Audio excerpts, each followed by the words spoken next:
এমন একটি রাত আল্লাহ রাব্বুল আলামিন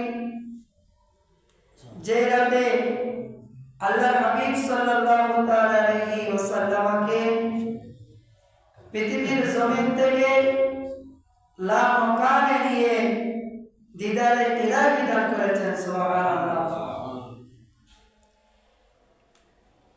সে মিরাজুন নবী সাল্লাল্লাহু তাআলা আলাইহি ওয়াসাল্লাম সম্পর্কে আল্লাহর কোরআন পাকের মধ্যে সূরাতুল বনী ইসরাঈলের শুরুতে আল্লাহ রাব্বুল আলামিন ইরশাদ করেছেন, বিসমিল্লাহির রহমানির রহিম, সুবহানাল্লাযী আসরা বিআবদিহি লাইলাম মিনাল মাসজিদিল হারামি ইলাল মাসজিদিল আকসা। জোরে সুবহানাল্লাহ।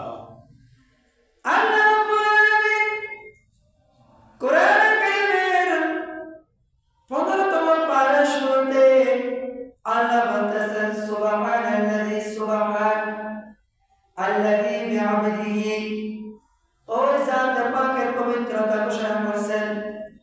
তিনি কেমন জাত? আল্লাহ রাব্বুল আলামিন, যিনি আপন প্রিয় রাসূলকে, আপনার আল্লাহর প্রিয় মাহবুব নবীকে, সুবহানাল্লাহ, আল্লাহর প্রিয় মাহবুব নবীকে আল্লাহ রাব্বুল আলামিন ইসরা ভ্রমণ করেছেন, উর্দু জগতে নিয়ে গিয়েছেন। কোত্থেকে? আল্লাযী আসরা বিআবদিহি, আল্লাহর প্রিয় বান্দাকে নিয়ে গেছেন, ভ্রমণ করেছেন।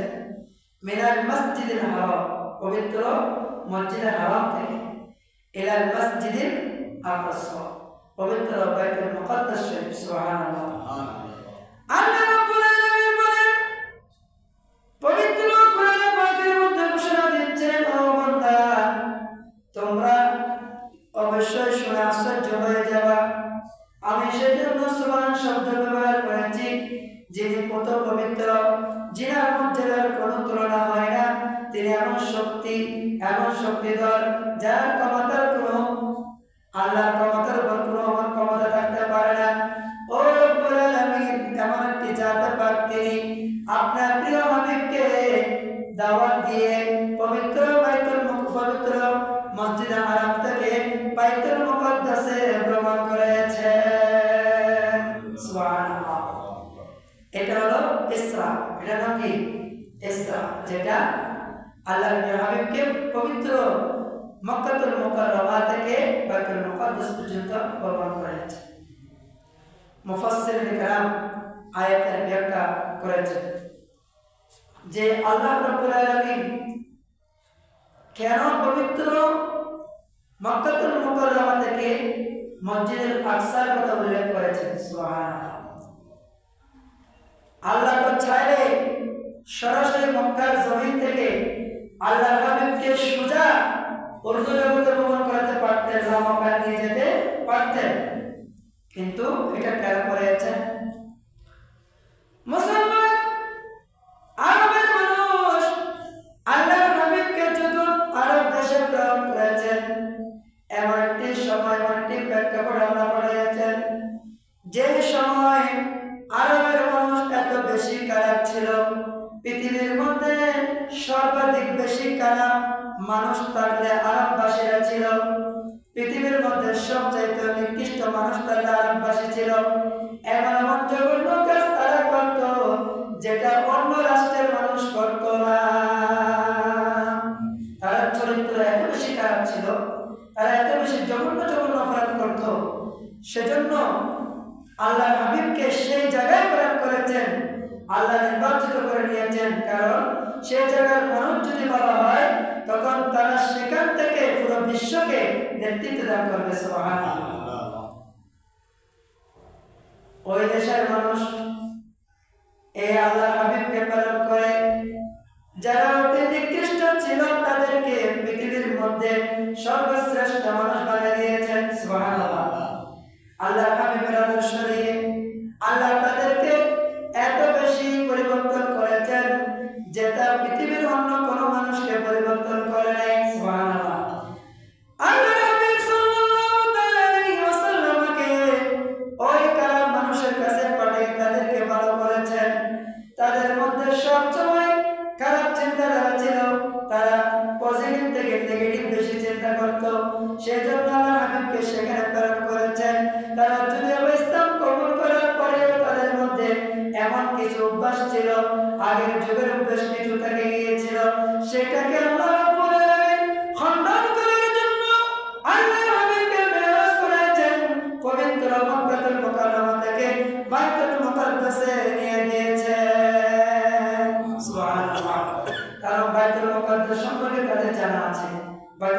সম্পর্কে তাদের জানা আছে, তারা অনেক সফর করতে পারে, সারা সেখানে গিয়েছে ব্যবসার জন্য বিভিন্ন কাজে, তাদের জানাশোনা আছে যে পবিত্র মক্কাতুল মুকাররমা থেকে বাইতুল মুকাদ্দাস একজন মানুষ ভ্রমণ করলে 1 মাসের পথ। সুবহানাল্লাহ, 1 মাসের পথ।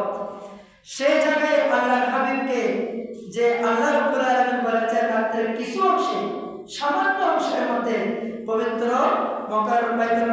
বাইতুল্লাহ শরীফ থেকে বাইতুল মুকাদ্দাসে নিয়ে গেলেন, তখন তারা যাতে বুঝতে পারে যে আল্লাহ রাব্বুল আলামিন যেখানে 1 মাসের পথকে রাতের কিছু সময়ের মধ্যে আল্লাহর হাবিবকে পবিত্র মক্কা থেকে বাইতুল মুকাদ্দাসে যে আল্লাহ নিয়ে যেতে পারেন, ওই আল্লাহ সে বাইতুল মুকাদ্দাস থেকে প্রথম, দ্বিতীয়, তৃতীয়, চতুর্থ, পঞ্চম, ষষ্ঠ, সপ্তম আস্থান করে সিদরাতুল মুনতাহা থেকে লামখানে নিয়ে আল্লাহর সাথে দিদার করতে পারেন। সুবহানাল্লাহ। এটা পৃথিবীবাসীকে বোঝানোর জন্য আল্লাহ পবিত্র মক্কাতুল মুকাররমা থেকে বাইতুল মুকাদ্দাসে ভ্রমণ করেছেন। সুবহানাল্লাহ। এখন আসেন, এখানে প্রশ্ন হওয়ার কি অর্থ হতে পারে? আপনি প্রশ্ন করতে পারেন, দেখতে হবে ভ্রমণ কে করেছে, মেরাজকে কে করেছে? আল্লাহ করেছেন। কাকে করেছেন? আল্লাহর হাবিবকে করেছেন। তাহলে যে আল্লাহ সর্বশক্তিমান খোদা, যার শক্তির কোনো মেসাল হয় না, যার শক্তির ব্যাপারে কোনো এতরাজ হয় না, তাহলে তিনি যদি তিনার হাবিবকে নিয়ে যায়, তাহলে নিয়ে যাওয়া এটা বিশ্বাস করা বান্দার জন্য ফরজ। সুবহানাল্লাহ। না হলে তো আল্লাহর উপরে অবস্থা চলে আসবে না, আসবে না। যারা মেরাজকে মানবে না তাদের ইমান থাকবে না। তো কারণ মেরাজকে না মানা মানে আল্লাহর হুকুমকে না মানা, আল্লাহর শক্তিকে না মানা, আল্লাহর শক্তিকে না মানা। যেখানে আল্লাহ নিয়ে গেছেন আল্লাহর হাবিবকে, তো এখানে তো আর সন্দেহ করার কোনো অবকাশ থাকতে পারে না। তো সন্দেহ করবে কারা? যারা বেঈমান, যারা বেঈমান তারা। আল্লাহর হাবিব সাল্লাল্লাহু আলাইহি ওয়াসাল্লামকে আল্লাহ রাব্বুল আলামিন দাওয়াত দিয়ে নিয়ে গেলেন। রাতের কিছু সময়ের মধ্যে যখন বাইতুল মুকাদ্দাস চলে গেলেন, ওখানে লক্ষ লক্ষ আম্বিয়া কিরাম নবী রাসূলগণ উপস্থিত হয়েছেন। সেখানে নবী রাসূলদের সাথে সাক্ষাৎ হয়েছে। বাইতুল মুকাদ্দাসের মধ্যে ওনারা অপেক্ষামান আল্লাহর হাবিবের সাথে দিদার করার জন্য।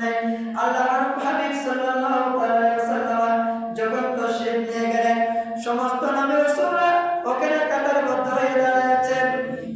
তাদের আশা আজকে আখির জামানার নবী সাল্লাল্লাহু আলাইহি ওয়াসাল্লামের সাথে সাক্ষাৎ হবে, কারণ তাদের সাক্ষাতের জন্য তারা আল্লাহর কাছে ফরিয়াদ করেছে যে এমন এমন নবী রাসূল রয়েছে, তারা বলেছিল, ওগো আল্লাহ, আপনি আমাদেরকে নবী না বানিয়ে যদি আখির জামানার উম্মত বানাতেন তাহলে আমরা বেশি খুশি হতাম। এমন অনেকে ফরিয়াদ করেছেন। তাদের ফরিয়াদ আল্লাহ কবুল করার জন্য মেরাজের রাতে আল্লাহর হাবিব সাল্লাল্লাহু আলাইহি ওয়াসাল্লাম সমস্ত নবী রাসূলদের সামনে ইমামতি করে তাদেরকে মুক্তাদি বানিয়ে নিয়েছেন। সুবহানাল্লাহ। নবী রাসূলরা ধন্য হয়ে গেলেন। তাহলে সেখানে নবী রাসূল এসেছেন, সমস্ত নবী রাসূলরা উপস্থিত হয়েছে। এখানে বাইতুল মুকাদ্দাসে আল্লাহর হাবিব গিয়েছেন, নামাজ পড়ালেন, সবার সাথে সাক্ষাৎ হলো নবী রাসূলদের সাথে। তারপরে আল্লাহর হাবিব সাল্লাল্লাহু আলাইহি ওয়াসাল্লাম সেখান থেকে উর্দু জগতে ভ্রমণ করতেছেন। বাইতুল মুকাদ্দাস থেকে উপরে চলে যাচ্ছে। যেতে যেতে প্রথম, দ্বিতীয়, তৃতীয়, চতুর্থ, পঞ্চম, ষষ্ঠ, সপ্তম সন্ধান করে সিদরাতুল মুনতাহায় গেলেন।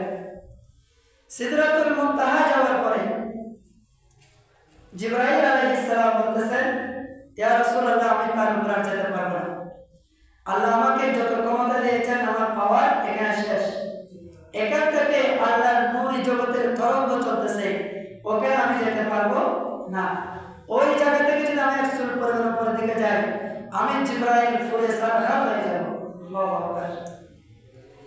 যেখানে সিদরাতুল মুনতাহায় জিবরাইল আলাইহিস সালাম আল্লাহর হাবিব থেকে অবসর করেছেন, সেখান থেকে আর সিদরাতুল মুনতাহার উপরে জিবরাইল যায়নি। আল্লাহর হাবিব সাল্লাল্লাহু আলাইহি ওয়াসাল্লাম সেখানে আল্লাহকে বলতেছেন, এখন আমি যাব কি করে? জিবরাইল, আমি কিভাবে যাব? বলে এটা আল্লাহ ভালো জানে।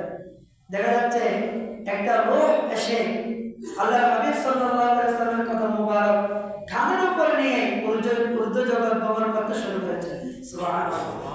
যাচ্ছেন, যেতে যেতে লামকানে চলে গেলেন, যেখানে কোনো স্থান নাই। লামকান মানে যেখানে কোনো স্থান নাই, কোনো উত্তর দক্ষিণ পূর্ব পশ্চিম উপর নিচে এগুলো কোনো দিক সেখানে নাই, এমন একটা জায়গায় সেখানে আল্লাহ হাবিবকে নিয়ে গেলেন।